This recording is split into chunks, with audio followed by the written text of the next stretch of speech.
حضرت سیدنا عمر رضی اللہ تعالی عنہ جلیل القدر ہستی ہیں جنہیں حضور علیہ السلام نے اللہ سے مانگ کے لیا۔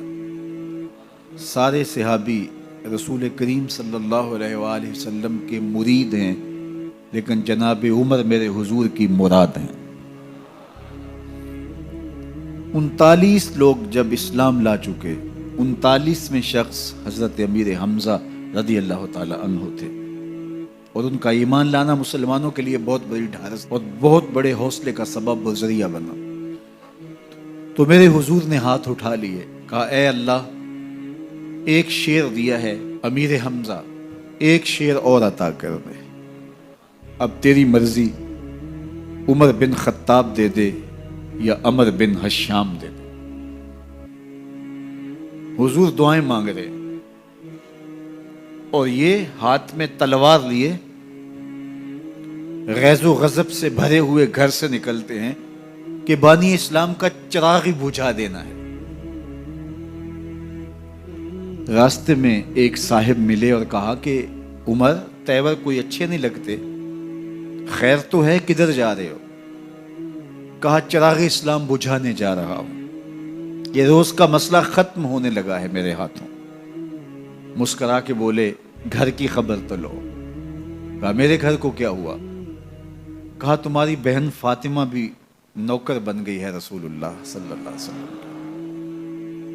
غصے سے بھرے ہوئے اپنی بہن کے گھر کا رخ کرتے ہیں، اندر سے قرآن پڑھنے کی آواز آ رہی، غصہ اور بڑھ جاتا ہے، دروازے کو زور زور سے کھٹکھٹاتے ہیں۔ اہل خانہ سمجھ گئے ماجرا کیا ہے، گرجدار آواز ہے جناب عمر کی، دروازہ کھولو۔ جلدی سے معلم کو چھپا دیا اور بہن آگے بڑھ کے دروازہ کھولا۔ کہا تم سابی ہو گئے ہو، دین چھوڑ دیا تم نے، بتوں کی وفا ترک کر دی اور بے تحاشا مارنا شروع کیا۔ بہن کا سر پھٹ جاتا ہے، خون بہنے لگتا ہے اور یہ مارتے چلے جاتے ہیں۔ فاطمہ بنت خطاب بولی عمر، تم خطاب کے بیٹے ہو، سنو میں بھی خطاب کی بیٹی، جو ظلم جو جبر کرنا ہے کرو، میں محمد عربی کا دامن نہیں چھوڑوں گی۔ سوچنے پہ مجبور ہو جاتے ہیں وہ کون سی طاقت ہے جس نے بجلیاں بھر دی اس کے اندر۔ کہا جو تم پڑھ رہے تھے مجھے بھی سنا سکتے ہو؟ کہا تمہیں غسل کرنا ہوگا۔ عمر اپنے بدن کو دھو رہے ہیں، میرا رب دل دھو رہا ہے۔ اتنے میں معلم بھی قرآن لے کر آ جاتے ہیں اور قرآن کی تلاوت ہونے لگتی ہے۔ طٰہٰ ما انزلنا علیک القرآن لتشقیٰ، 14ویں رات کے محبوب چاند، ہم نے قرآن اس لیے نازل تو نہیں کیا تھا کہ تم مشقت میں پڑ جاؤ۔ بے تاب ہو گئے، کہا عمر کی عمر برباد ہو گئی، مجھے لے چلو حضور کی چوکھٹ پہ۔ تلوار حمائل کی ہے، بہنوئی ساتھ ہیں، اور حضور کی بارگاہ میں حاضر ہو رہے ہیں۔ دروازے کے سوراخوں سے دیکھا تو صحابہ تشویش کا اظہار کرنے لگے کہ عمر آ رہا ہے، تلوار حمائل کی ہے، ارادے اچھے نہیں لگتے۔ جناب امیر حمزہ نے کہا دروازہ کھول دو، اچھی نیت سے آیا تو استقبال کریں گے، نیت اچھی نہیں ہے تو اس کی تلوار سے اس کی گردن کاٹ دیں گے۔ حضور کے سامنے جا کے بیٹھ گئے، گلے میں کپڑا ڈالا تو حضور نے پکڑ کے کہا عمر، ابھی وقت نہیں آیا کہ تم اسلام لے آؤ؟ یہی وقت تھا عمر کے اسلام لانے کا، لبوں پہ کلمہ جاری ہو گیا۔ اللہ اکبر کی صدا اس زور سے گونجی کہ مکے کی گلیاں گونجنے لگیں۔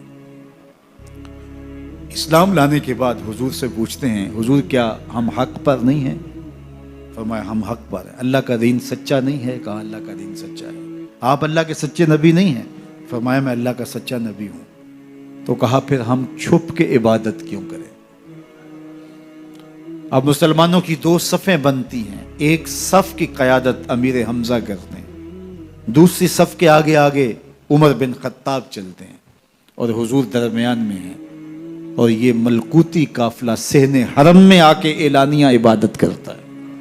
حضرت عبداللہ ابن مسعود رضی اللہ تعالیٰ عنہ فرماتے ہیں عمر کا اسلام لانا اسلام کے لیے عزت کا سبب بنا، اسلام کے وقار کی علامت بن گیا۔